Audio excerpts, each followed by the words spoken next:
Hi students, നമ്മളിന്ന് discuss ചെയ്യാൻ പോകുന്നത് ഡ്യൂട്ടീസ് ഓഫ് ദി പ്രിൻസിപ്പൾ അല്ലെങ്കിൽ rights and duties of the principal എന്നുള്ളതാണ്. ശ്രദ്ധിക്കേണ്ട കാര്യം, നേരത്തെ നമ്മൾ ഒരു ഏജൻറ്റിൻ്റെ ഉത്തരവാദിത്തങ്ങളും അവകാശങ്ങളും എന്തൊക്കെയാണ് എന്ന് പറഞ്ഞു. ഇന്ന് നമ്മൾ പറയാൻ പോകുന്ന ഏതാണ്? ഒരു പ്രിൻസിപ്പലിൻ്റെ ഉത്തരവാദിത്തങ്ങളും അവകാശങ്ങളും എന്തെല്ലാമാണ്. അതിലാദ്യം നമ്മൾ നോക്കുന്നത് ഒരു പ്രിൻസിപ്പൽ എന്ന് പറയുന്ന വ്യക്തിയുടെ അതായത് ഒരു ഏജൻറ്റിനെ അപ്പോയിൻറ്റ് ചെയ്യുന്ന ഒരു വ്യക്തിയുടെ ഉത്തരവാദിത്തങ്ങൾ എന്തെല്ലാമാണ്. ഒന്നാമത്തത് duty to pay remuneration. It is the duty of the principal to pay agreed remuneration to the agent if nothing has been agreed a reasonable remuneration.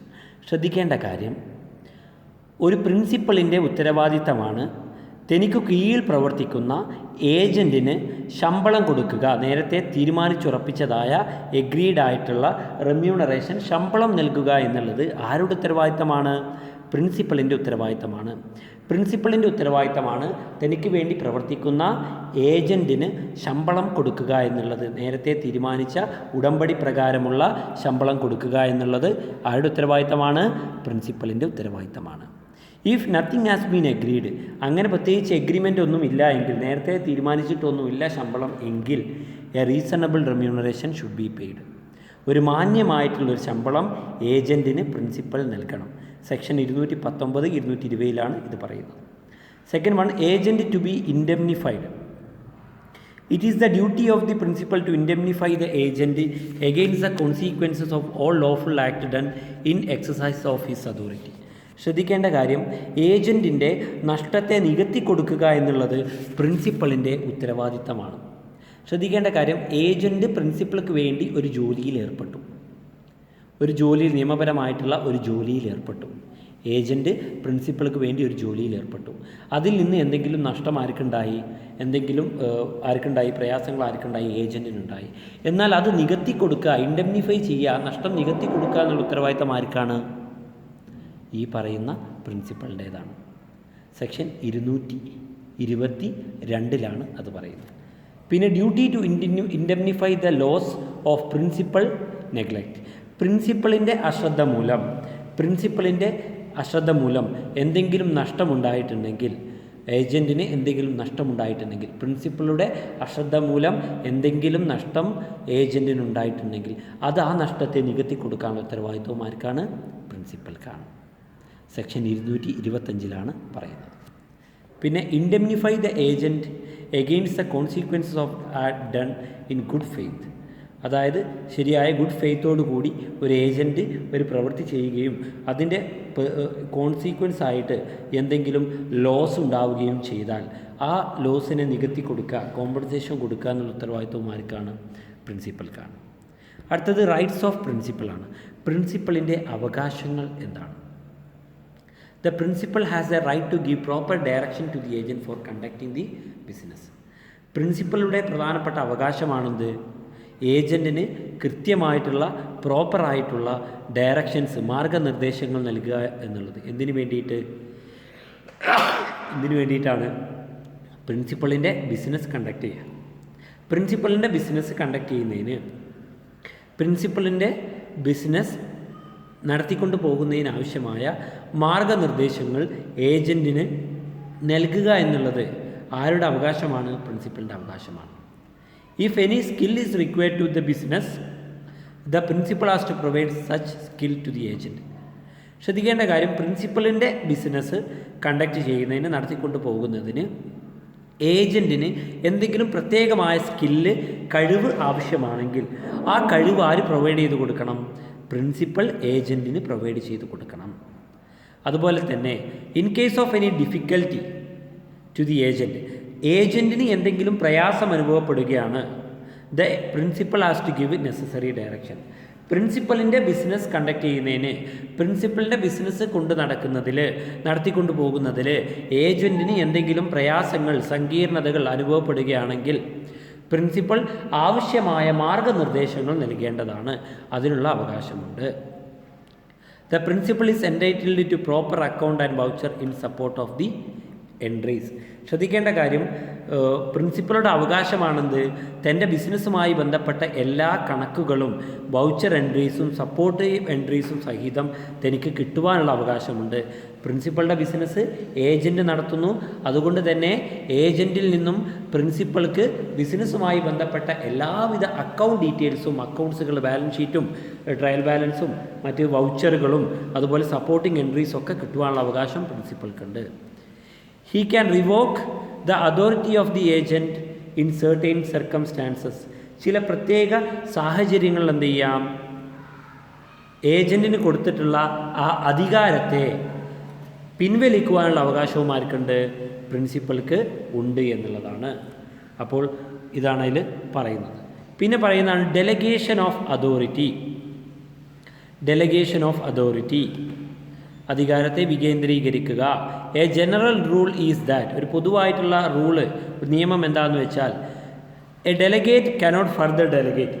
ഒരു വട്ടം അധികാരത്തെ വികേന്ദ്രീകരണം ചെയ്തിട്ടുണ്ട് എങ്കിൽ അത് വീണ്ടും വികേന്ദ്രീകരിക്കാൻ, ഡീസെൻട്രലൈസ് ചെയ്യാൻ, വികേന്ദ്രീകരിക്കുവാൻ സാധിക്കുന്നതല്ല. അക്കോർഡിംഗ് ടു സെക്ഷൻ 193, സെക്ഷൻ 193 പ്രകാരം പറയുന്നത് എന്താണെന്ന് വെച്ചാൽ, കോൺട്രാക്ട് ആക്ട് പ്രകാരം agent cannot lawfully employing another to perform at which he has expressly or implied undertaken to perform personally. ഒരു ഏജൻറ്റ് വ്യക്തിപരമായിട്ട് ചെയ്തു കൊടുക്കാമെന്ന് വാക്കാലെയോ പ്രവൃത്തിയാലെയോ സമ്മതം നൽകിയിട്ടുള്ള ഒരു കരാറ് അല്ലെങ്കിൽ ഒരു ഏജൻറ്റ്, ഒരു ഏജൻസി, ഒരു പ്രവൃത്തി, അതിനെ വീണ്ടും എന്ത് ചെയ്യാൻ സാധിക്കില്ല, വീണ്ടും അതിനെ എന്ത് ചെയ്യാൻ സാധിക്കില്ല, ഡീസെൻട്രലൈസ് ചെയ്യാൻ സാധിക്കില്ല. അതായത് ഒരു വട്ടം ഒരു ഏജൻറ്റിന് ഡീസെൻട്രലൈസ് ചെയ്ത് കിട്ടിയിട്ടുള്ള പ്രവൃത്തി അയാൾക്കത് വീണ്ടും എന്ത് ചെയ്യാൻ പറ്റില്ല, വീതിച്ച് മറ്റുള്ളവർക്ക് കൊടുക്കാൻ, സബ്ബായിട്ട് കൊടുക്കാൻ പറ്റില്ല എന്നാണ് പറയുന്നത്. പിന്നെ സബ് ഏജൻറ്റ്. സബ് ഏജൻറ്റ് എന്ന് വെച്ചാൽ ആരാണ്? An agent appointed by an agent is called sub agent. ഒരു ഏജൻറ്റ് അയാൾക്ക് മറ്റൊരു ഏജൻറ്റിനെ അയാൾ തന്നെ അപ്പോയിൻറ്റ് ചെയ്യുകയാണെങ്കിൽ അയാളെ പറയുന്ന പേരാണ് സബ് ഏജൻറ്റ്.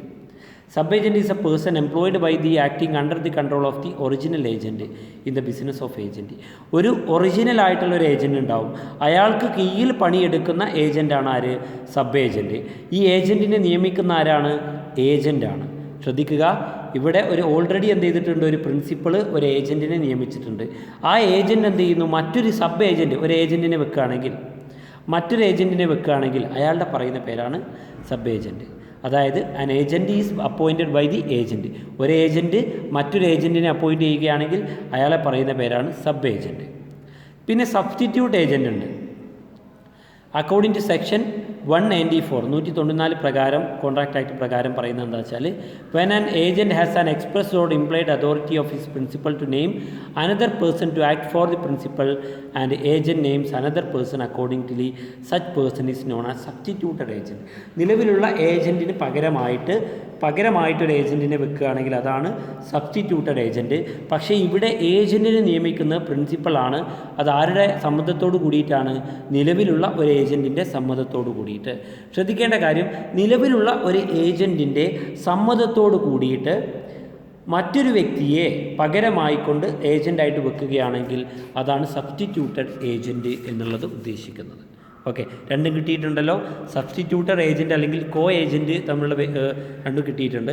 ഇനി നമ്മൾ നോക്കാനുള്ളത് സബ് ഏജൻറ്റും സബ്സ്റ്റിറ്റ്യൂട്ടർ ഏജൻറ്റും തമ്മിലുള്ള വ്യത്യാസമാണ്. സബ് ഏജൻറ്റ് എന്ന് വെച്ചാൽ ഒരു ഏജൻറ്റ് മറ്റൊരു ഏജൻറ്റിനെ വെക്കുകയാണെങ്കിൽ അതാണ് സബ് ഏജൻറ്റ്. സബ്സ്റ്റിറ്റ്യൂട്ടർ ഏജൻറ്റ് പറഞ്ഞാലോ, നേരത്തെ ഉണ്ടായിരുന്ന ഒരു ഏജൻറ്റിന് പകരമായിക്കൊണ്ട് പ്രിൻസിപ്പൽ അപ്പോയിൻ്റ് ചെയ്യുന്ന ഏജൻറ്റാണ് ആര്? സബ്സ്റ്റിറ്റ്യൂട്ടർ ഏജൻറ്റ്. സബ് ഏജൻറ്റ് എപ്പോഴും ഏജൻറ്റിൻ്റെ കൺട്രോളിലായിരിക്കും. പക്ഷേ സബ്സ്റ്റിറ്റ്യൂട്ടർ ഏജൻറ്റ് എപ്പോഴും എന്ത് ചെയ്യും?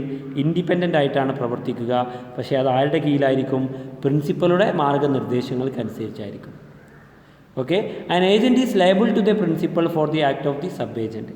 സബ് ഏജൻറ്റിൻ്റെ സബ് ഏജൻറ്റ് എന്തെങ്കിലും തെറ്റായി പ്രവൃത്തി ചെയ്താലും അതിനാര് ഉത്തരവാദിയായിരിക്കും? ഏജൻറ്റാണ് ഉത്തരവാദിയായിരിക്കും. ആരുടെ മുന്നിൽ? പ്രിൻസിപ്പളുടെ മുന്നിൽ. സബ് ഏജൻ്റ് അല്ല. കാരണം സബ് ഏജൻറ്റിന് വെക്കുന്ന ആരറിയുന്നില്ല? പ്രിൻസിപ്പൾ അറിയുന്നില്ല. കാരണം ഒരു ഏജൻറ്റാണ് മറ്റൊരു ഏജൻറ്റിനെ വെക്കുന്നത്.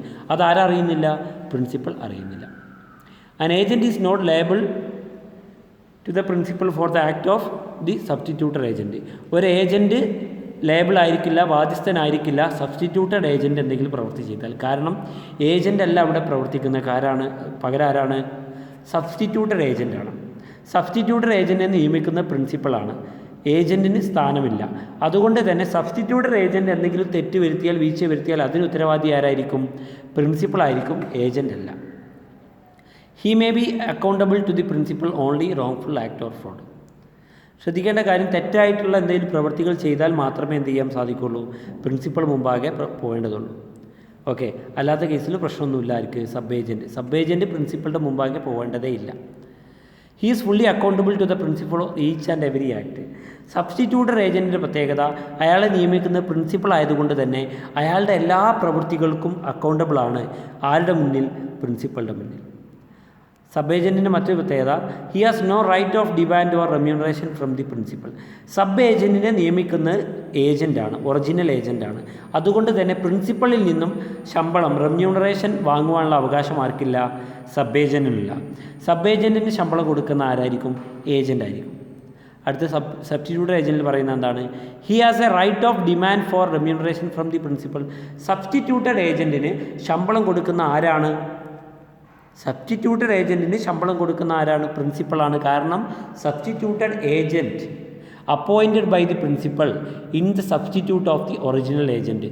ഒറിജിനൽ ഏജൻറ്റിന് പകരമായിട്ട് സബ്സ്റ്റിറ്റ്യൂട്ടഡ് ഏജൻറ്റിനെ നിയമിക്കുന്ന ആരാണ്? പ്രിൻസിപ്പളാണ്. അതുകൊണ്ട് ശമ്പളം കൊടുക്കുന്നതും പ്രിൻസിപ്പലായിരിക്കും.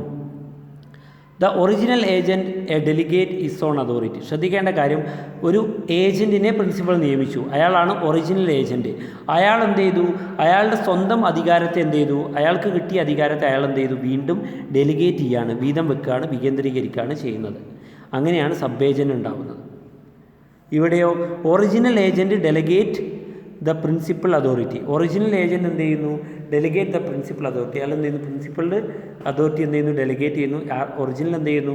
അയാളുടെ ഇതിൽ നിന്ന് മാറിയിട്ട്, ഒറിജിനൽ ഏജൻറ്റ് മാറിയിട്ട് അവിടെ പകരം സബ്സ്റ്റിറ്റ്യൂട്ടായിട്ട് മറ്റൊരു ഏജൻറ്റ് വരികയാണ് ചെയ്യുന്നത്. അപ്പോൾ ഇത്രയും കാര്യങ്ങളാണ് ഡിസ്കസ് ചെയ്യാനുള്ളത്. മനസ്സിലായിട്ടുണ്ടാവും എന്ന് കരുതുന്നു. Thank you.